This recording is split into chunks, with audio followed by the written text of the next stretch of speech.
Welcome back to DXB Today, where tonight we are talking about future travel plans for 2025. Where are you going to be going and what are you going to be doing? And to help us in our chat, our next guest specializes in outbound travel from the GCC. So if you are looking for a vacation over the new year, then let's find out what's on his list. Please join us in welcoming Ahmed Soliman, the CEO of TCA Group of Companies. Thank you so much, Ahmed, for being with us. It's an absolute pleasure. Thank you for having me back. So we did ask to hear this. We're all very excited to know from everybody who's coming on, what are your top travel destinations for 2025?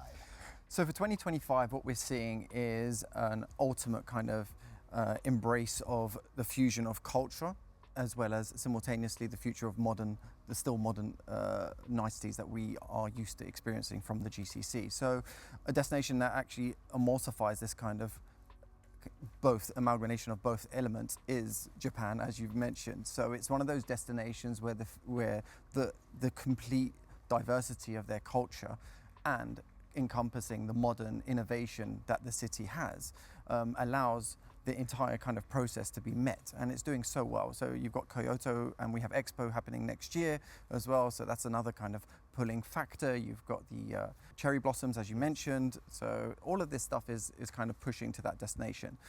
Locally, so more closer to home, would be Saudi.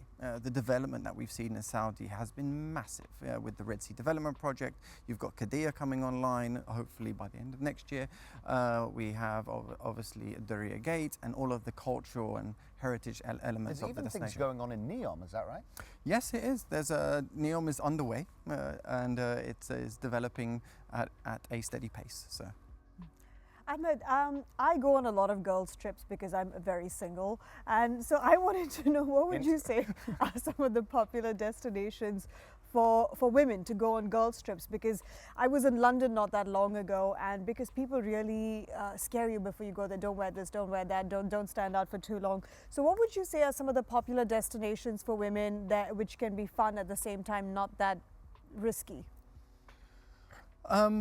For a single traveler, look, again, it really does depend. I need to obviously go back to what you were mentioning in terms of destinations, what your aim is, the ultimate goal of the destination. So safer destinations, obviously, we would say Europe is still a safer destination. We would say the Middle East is extremely safe as a destination, be it locally.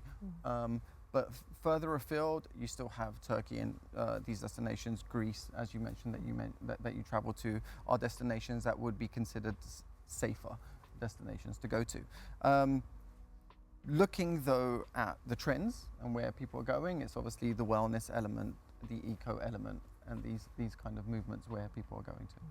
Now, Ahmed, you've got the insights, you've got the numbers, you've got the stats on what's the place to be, but what are the lesser known destinations that you personally have on your target list for next year? Lesser known destinations, I would say, would be probably some of the stars that you did mention previously. Those are destinations that I'm looking at. For me personally, though, they're not the lesser destinations. I still need to explore Africa, which is a must for me. I still need to go to Japan, which is also a must for me. I have traveled quite extensively, and these are two destinations that feature very highly on my bucket list. I know that Ash likes to travel on a luxury trip, something like that, and I wanted to know more about the future of luxury travel. If you can give us some of the destinations as well that would fit into that category. Okay, definitely. So the future of luxury travel is very diverse. Is what we're seeing in terms of statistics. Yes. We're trying to meet the 3 Ps, is what we call, which is personalization, privacy, and purpose. Okay, and the purpose part is a really major issue. It's a major element. So what we're seeing is regenerative travel is on the grow. So basically, leaving a meaningful impact after you travel. We're looking at bravecations, we're for the adventurous travelers, okay? Yeah. And we're looking at heritage holidays. So heritage holidays, I love these terms, as you mentioned earlier. They're like all over the shop. It's fantastic. It's great. Yeah, so heritage holidays is, and I think that is extremely meaningful for this market, because we're such a diverse culture here in the UAE. And we want to take our children back to our heritage, to our roots. We want to reintroduce them to how we grew up in the nature and have their finger on the pulse. Because again, the destination that we live in, it allows us to access the world, and this is super important. So having our children move forward and kind of reintroduce them to our heritage is very important. I mean, I have a bit more of a specific question. What I'm coining a term, urgent travel.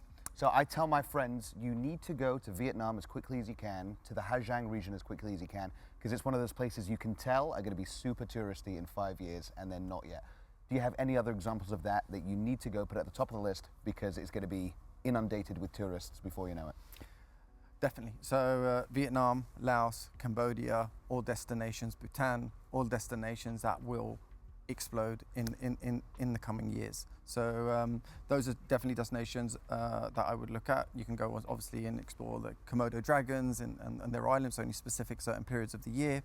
And then further afield, obviously, Africa, I'd say again. These are destinations. Where in Africa specifically? Saw the Komodos and they're amazing too. So yeah, they're pretty incredible. Where in Africa? Botswana, Rwanda, South Africa. There you go. She's giving me. I was like, I need to get on South Africa. And look, it's a great destination. It's a destination that actually ticks multiple boxes. So as an entry point, it is ideal. Yeah. Well, Ahmed, thank you so much for joining us on today's show. Absolute pleasure. Thank you for having me. Now, our spotlight today is on a company that is setting new standards in the hospitality industry with an exclusive network of hotels, services, apartments, and across multiple locations. They want every guest experience to be memorable. This is Stay.